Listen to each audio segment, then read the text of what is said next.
Learning Hilchos Melochim Perakei Halacha Yud Beis. Lo'idam yodu onam ve'et Yisrael.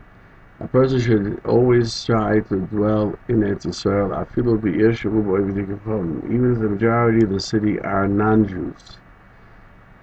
V'al yidor b'chutz la'aretz, he shouldn't dwell outside of Eretz Yisrael, afilu be'ir shehu bo Yisrael, even in the city that the majority are Jews. Shekol ha'yotze l'chutz la'aretz, for whoever goes out to dwell in outside of Israel, it's as if he is serving idols. As we find in Shmuel Aleph, Shmuel 1, 26, 29, 19 rather. David HaMelech was complaining when he had to flee at Israel, that they exiled me, mistapeach, from being part of, attached to Menachos Hashem, in the inheritance of God. Leimor, to say, Lech avoid Elohim Achem, go serve other gods. That's why it's called Avodah Zarah. Because the Mishnah cites a Bryce in Subis 110b, and he points out, it says there's he who said to David, go serve other gods, who said so, but it still tells us that anyone who dwells in Eretz Yisrael is as if he is serving other gods. So Rashi explains over there that he had to leave Eretz Yisrael because to Moab and to Achish Melech Gat. And when it comes to punishment to Oimed, it says in Yecheskel, Ve'ladmas Yisrael Yavoyu, that he will not be brought to the land of Israel. Because the Mishnah cites Ksubis again 110. Rabbi Loza came to Eretz Yisrael. He says, I am saved from the curse that it says, and my hands were on the prophets who see do not see correctly. This is the prophecy of troubles of Yecheskel Hanovi, and the regarding those false prophets that it says they will not be brought to Israel for burial. The Ma'ashal Gazi questions that you can't bring a proof from what it says by David that he ran away to Melech Gat, that's the city of Goyim, and therefore he's considered like serving idols. How does Rambam know that it's better to live in Eretz Yisrael more so than in a city which has Jews, even if it's outside of Eretz Yisrael? And therefore he says, if not for the words of Rashi, I would say that the Rambam learned this, that David HaMelech complained was that he had to be outside of Eretz Yisrael.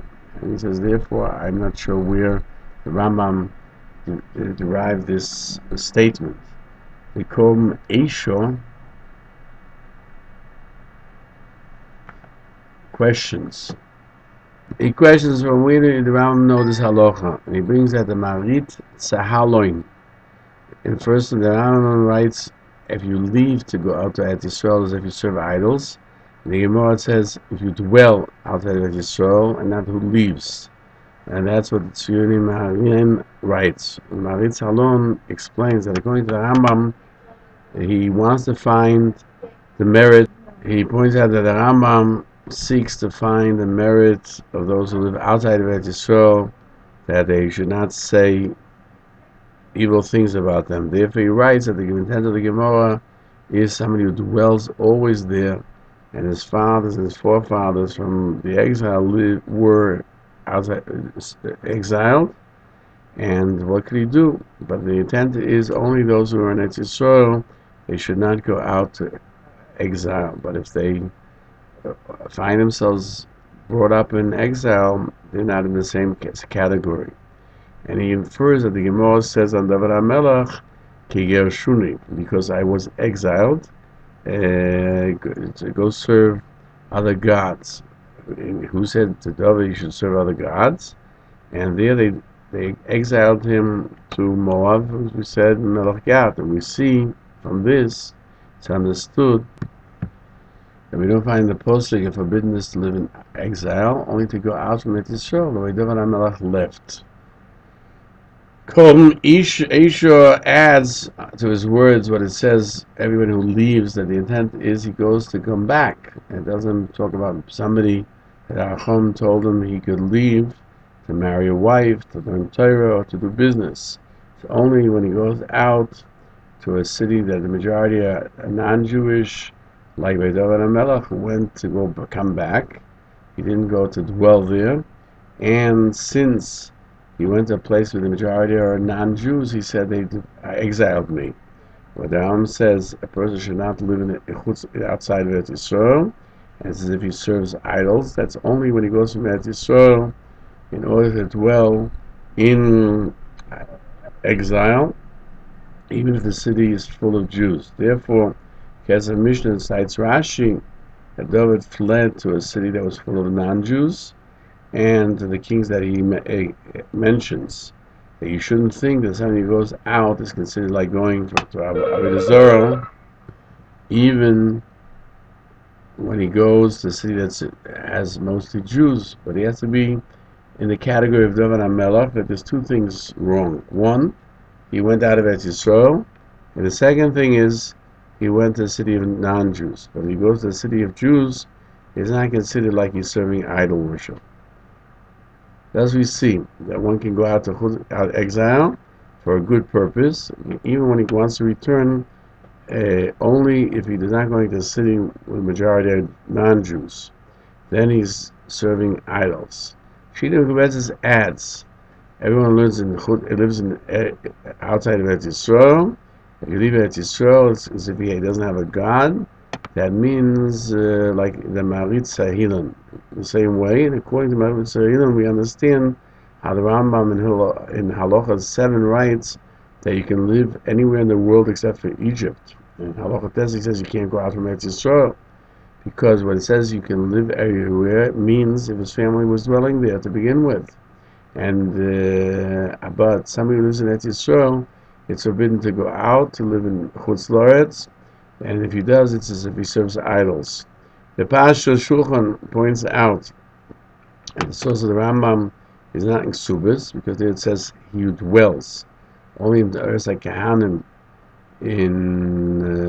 on the Pasuk in Vayikra 25, verse 38, to give you Eretz Canaan, it should be for you as a god, meaning, and I shall be for you as a god. So we see the two are equated. That any person who lives in Eretz Yisrael has the yoke of heaven upon him. Those who go out as if he serves the idols. And so by David it says, they are cursed before Hashem because they exiled me today from being a part of the inheritance of Hashem to serve other gods. Now, anything one think that David HaMelech would serve idols, but he learns that everyone who dwells in Eretz Yisrael accepts the yoke of heaven, and who goes out is as he serves idols. And so we find in the Sefta and Avodah Zarah, here it also says, if you leave Eretz Yisrael at a time of peace and he goes out, it's as if you serve idols. In Sanhedrin 107a, Amarav, Rav says, David wanted to serve idols. The Mashor explains, he wanted to flee Eretz Yisrael because of Sholem, and to live in Chutz La'aretz, that is the equivalent of serving idols, as it says when he fled before Shaul, because they have exiled me today, so being part of the inheritance of Hashem. Hushi Ha'avi Omar David said to David, when he fled from Shaul, you were not king yet, because of Pikuach Nefesh, you were permitted to go out. Now you are a king. So David said, a king like me, my son will kill him. Better, I should be considered an idol worshiper, and the name of heaven should not be desecrated. So Hushi Ha'elki said, you took a Yifas Torah, and you went out to wage war. That caused you to have to sin again to go out of Eretz Yisrael. So David said, the Torah permits a person to marry a Yifas Torah and to go out to Chutz La'aretz to marry a woman. So he says, this is the Torah permitted a Yifas Torah is because of the mitzvah to wage war with your enemies and not to permit you to leave Eretz Yisrael. According to the Marashah, what David wanted to leave Eretz Yisrael and to remain in Chutz La'aretz is considered as if he served idols. The Rambam writes that in Maimah Kiddush Hashem that all the prophets explained that anyone who lives amongst those who scoff at religion are like them. David said that they took me out of the having a portion of the inheritance of Hashem, that dwelling among the Goyim is as if one serves idol worship. Moshe learns that they exiled me from being part of the inheritance of Hashem to serve idol worship, that David was complaining that he had to go among the Philistines who do not believe by Hashem, and to leave the people, the Jewish people who are attached with their belief, the Torah and the sanctity, and not only because of the difference between Eretz Yisrael to Chutz La'aretz, but because he's going from a kingdom of Torah to one which is of idol worship. Rashi Shmuel Aleph, chapter 26, verse 19, cites the Targum Yonason. Ozal David ben Amaya Palchi to Uso. David HaMelech went among nations that were serving idols, and there's no proof that he went from the holiness of the Shol till Achish to and make a comparison to our times, where the Bostoner Rebbe says it's a kingdom of people who deny God, and therefore it's even worse than Avodah Zarah, idol worship, and therefore there's no forbiddenness to leave Eretz Yisrael today. And he explains that the Rif and the Rosh and the Torah and the Shulchan Aruch left out this halacha that people should live in Eretz Yisrael because of the fact that it's as if you live in exile, you're living without a God, because they don't bring that which is not in effect at the current time. And he also writes this in his third Maimah of the 3 weeks. Moshe brings the Shiurim Rambam in his statement of the 3 oaths that they took, as we mentioned earlier. They shouldn't go up and fight the nations, and they should not challenge the nations, and the nations of the world should not work the Klal Yisrael too hard. Moshe explains the opinion of the Rambam that everyone who goes out from Eretz Yisrael to outside of Eretz Yisrael, as if he serves idol worship, this takes effect to all generations, not only in the time of the Beis HaMikdash, because the Maimonides is according to his opinion that whoever lives outside of Eretz Yisrael is if he serves idols, because the land of the nations was given to their representatives in the world above. For the 70 nations have their 70 lands, but Eretz Yisrael is solely under the jurisdiction of HaKadosh Baruch Hu, and there's no Sar, and therefore it's forbidden to go out from it.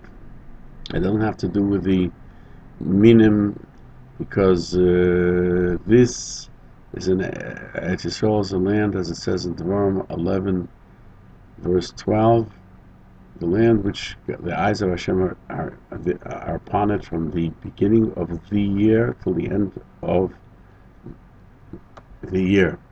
Therefore, in all the generations, it's forbidden to go out, according to Maimonides, from Eretz Yisrael. Sure, the Rambam writes, "Kishem also says Moetzes the Chutz La'aretz, just as it is forbidden to go from Israel outside of Eretz Yisrael. So Kach also says Bovel Sha'ar outside. One is forbidden to leave from Bovel to other nations. Shenema Bovel Yuvo V'Shoma Yeyu, because it says in Yirmiyahu 27 verse 22, to Bovel you shall come, and there you shall stay." So you have to be there. The HaKadosh Baruch Hu exiled us and forbade us to come back.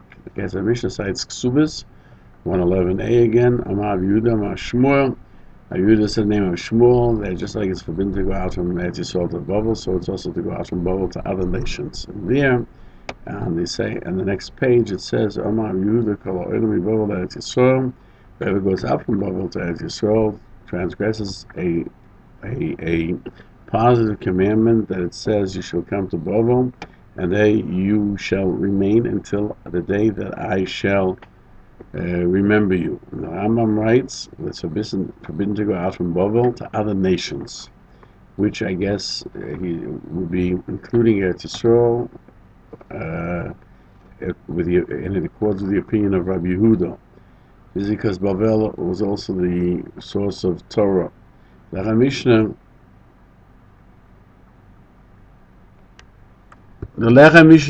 explains that according to Rashi, it's forbidden to go from Babel to other nations because with Babel there were always yeshivas that had Torah. Rashi, the forbiddenness of once we came to Babel is to go up to Eretz Yisrael till I remember you. But to other nations, it's forbidden to go from Babel, except for the reason that Babel has yeshivas. So you seem to disagree with the Rambam. The Mishnah points out from the Gemara that the Rashi's reason is the main reason, because it says over there that somebody who lives in Babel is as if he lives in Eretz Yisrael. Further, they say that those that are kosher from other nations, Babel can accept them for burial. The Torah watches over them. But the Rambam is of the opinion that it's forbidden to go out from Babel to other nations because it says Babel Yavoyu. Like Mishnah questions, Yehuda says the whole world, everyone who goes up from Babel to Eretz Yisrael, it transgresses a positive commandment. Because when it says Babel Yavoyu, you cannot leave other lands. And like Mishnah questions, Yehuda says you transgress, and he also says the name of the Shem Shmuel that it's forbidden to go from Eretz Yisrael to Babel, so it's forbidden to go from Babel to other nations.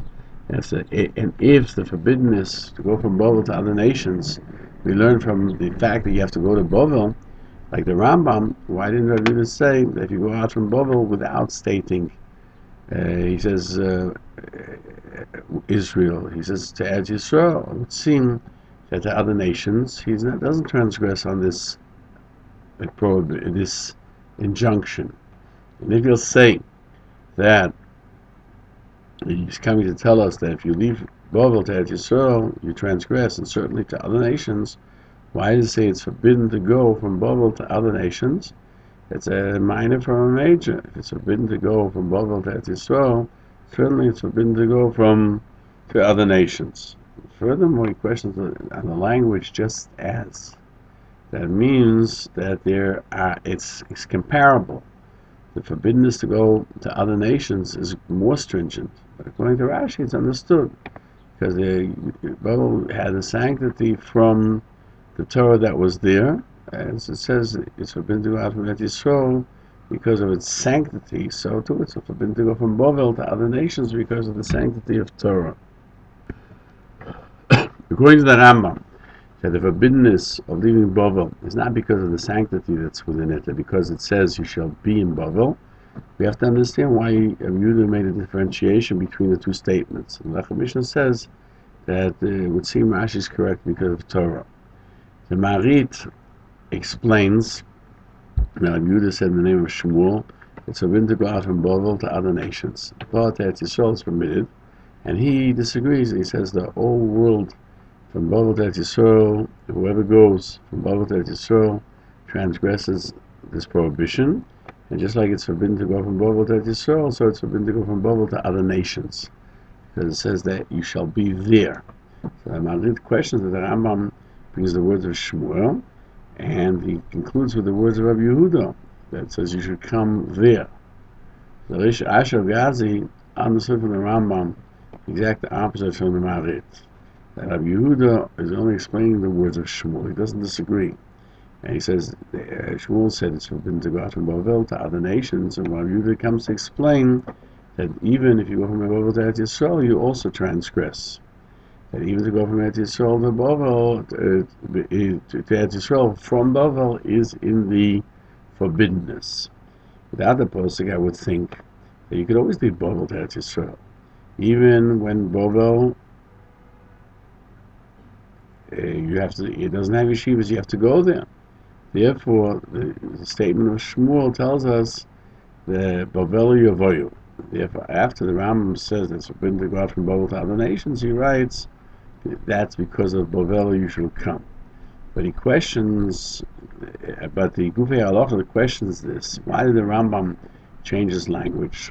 Shmuel said, just as it's forbidden to go out from Eretz Yisrael to Bovel, and the Rambam writes from Eretz Yisrael l'chutza la'oretz, from Eretz Yisrael to other nations, because we can infer from this, from Eretz Yisrael to Bovel, one is permitted to go. It would seem the exact opposite from what says Bovel Yavoyu, that it's permitted to go from Eretz Yisrael only to be in Bovel. And furthermore, the end of the language that he writes, that it's forbidden to go from Bovel to other nations, that you want to include Eretz Yisrael, he should have said that you shouldn't go from Eretz Yisrael to other nations, which would include even Bovel. Why does he continue to say that it's forbidden to go from Eretz Yisrael to other nations, and it's forbidden to go from Bovel to beyond, to other nations as well? And he continues to question why he changes the wording that was used, and also the beginning to the end. In the beginning he writes to Chutz La'aretz, which is outside of Eretz Yisrael, usually refers to any place outside of Israel. At the end he writes, any other nations. And he remains with a question. Continuing to question, the Rambam says that Allah is like Rabbi Yehuda, why does he say it's forbidden to go out? Not that he transgresses a positive commandment. And you can't say that the Rambam is of the opinion that he says that the Posik is referring to the vessels of the Beis Hamikdash. The Gemara adds a different Posik. The Rabbi Yehuda recanted from what he said, that it is a forbiddenness to go out with a prohibition, because the Rambam brings the Posik and states it as the reason why you cannot do anything going to the Rambam. So he remains with the question, if you translate the Posik for the vessels, then it has nothing to do with people. Chaim Brisk says that the Rambam's simple understanding is there's no forbiddenness to go from Eretz Yisrael to Eretz Yisrael from Bovel. But the Gemara says it's forbidden to go from Bovel to Eretz Yisrael, and the Rambam quotes it because he understood, like Rashi, that the reason is because of the yeshivas. And since there are yeshivas in both places, therefore you go from Bovel to Eretz Yisrael. But the Rambam cites the reasoning of you shall come to Bovel, and Moetzes points out that the Posuk is talking about the first temple's destruction, and they explain that Rabbi Yehuda is of the opinion that even in the second destruction, the Posuk is referring to that as well, and therefore you learn the second destruction from the first. Chaim explains that one is obligated to say that the first exile, we know that the sanctity of Eretz Yisrael was discontinued, and there was no obligation to go to Eretz Yisrael. And the commandment came from the prophets that you should not come back. Users of the opinion that this refers not only to the first destruction, we learn the second destruction from the first, that by the second destruction was the sanctity of Eretz Yisrael was nullified, and therefore there's no obligation to be in Eretz Yisrael on the individual. Or is of the opinion that even by the first exile, the sanctity continued, and even though the obligation, there was an obligation on the individual, there was an obligation to live in Eretz Yisrael. The Navi tells us that you shouldn't go from Bovel to Eretz Yisrael, and therefore by the second exile, that remains an excuse not to go back to Eretz Yisrael. But if we'll say that the first exile nullified the sanctity, and the second exile it remained in effect, how can you learn the second one from the first one? There's a difference in situation, because the Kedusha of Eretz Yisrael remains. So Chaim Brisk says that the Rambam caused the Halacha that the first, and the Halacha is that the first sanctity was nullified by the destruction. We find this in Perek 6 of Hilchos Yesodei, because the first sanctity was through conquest, and when that was nullified, the conquest was overturned, the sanctity went away. The second one it wasn't nullified, and therefore it doesn't. You can't learn the second Golus from the first.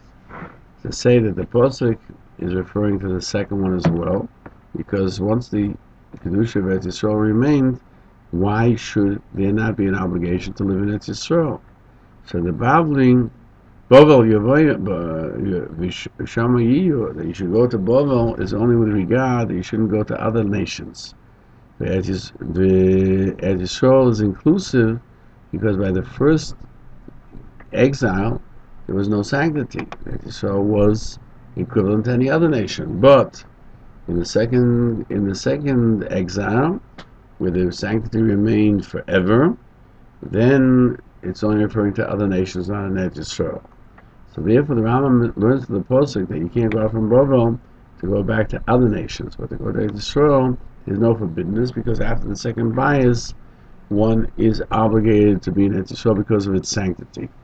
So the Rambam was very careful to write other nations only, because to Eretz Yisrael you could go back, even though that the exile of the first exile you could not go back, and you would transgress this commandment.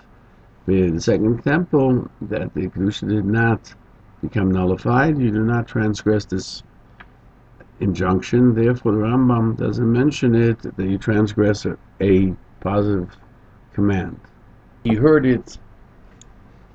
The Sadnarov says that the Riv and the Rosh and the Torah left out this halacha. They say if you live outside of Eretz Yisrael, it's as if you serve Hashem, idols, because you don't serve Hashem, because that's only when when Eretz Yisrael there was a kingdom of Torah. After the destruction in Eretz Yisrael, there was no kingdom of Torah. It doesn't say this does not apply. And he explains that the Rif and the Rosh and the Torah and the Shulchan Aruch say that everyone goes up to Eretz Yisrael, meaning that you can, if someone wants to go up, you can force your spouse, husband and wife, husband, to go up to Eretz Yisrael, even though that's it's a takonas hachomim not to stop people from going up. Therefore, the Rambam writes that everyone can go up, and you don't force people to leave Eretz Yisrael. That's in effect even after the destruction, and it doesn't mention differences of time. But a person should always live in Eretz Yisrael. He does not bring, because they have the opinion, they don't bring, because they have the opinion that that's only when the Beis Hamikdash is actually built. But still, we have to understand the Rosh, the Torah, the Shulchan Aruch left out the words of the Rambam that you don't go from Eretz Yisrael to other countries. And when you are permitted, and we don't find anything of the mitzvah to go up to Eretz Yisrael or the forbiddenness to go out of it, and for what they did mention that you can force a spouse to go up, there's no proof, because that's a statement that you don't. They mention it as a concept of the people who dwell in Israel. You can say on Shabbos to Goy to write a contract that you purchased a piece of property in Israel. Machon Nesher also writes that if somebody goes to Eretz Yisrael, it's considered accomplishing a mitzvah. He also writes that if leaving Eretz Yisrael, whether you can take a haircut in Chol HaMoed, but it's forbidden to go from Eretz Yisrael. He doesn't mention, is not mentioned in the Torah or the Shulchan Aruch. And Rabbi Misato wants to say maybe the intention of the Rambam is that if it's very expensive to live in Israel, you can leave, but it's not correct as how a person should conduct himself. Therefore, it doesn't affect the actual halacha. And he continues. It doesn't seem logical that the Rosh and the Torah and the Shulchan Aruch that you don't go from Eretz Yisrael even today, because we find Shimon Bar Yochai brought a proof from Elimelech and Chalion and Machon and Kilion that they went out, they were punished. Why did he bring from the time of Elimelech, when we were in charge of Eretz Yisrael, there was no exile, and the kingdom of Torah was in Eretz Yisrael? And what proof is this? We are into the destruction, the exile. We are under the monarchies of other nations, and you can't say that the greater novelty is that even in the time of the exile, it's forbidden to go out from Eretz Yisrael to Babel. Why it is therefore the Rosh and the Torah and the Shulchan Aruch learned that you don't go out from Eretz Yisrael. It's only the time when there's a temple for Machon Nesher. Therefore, they bring a proof from there, but not today.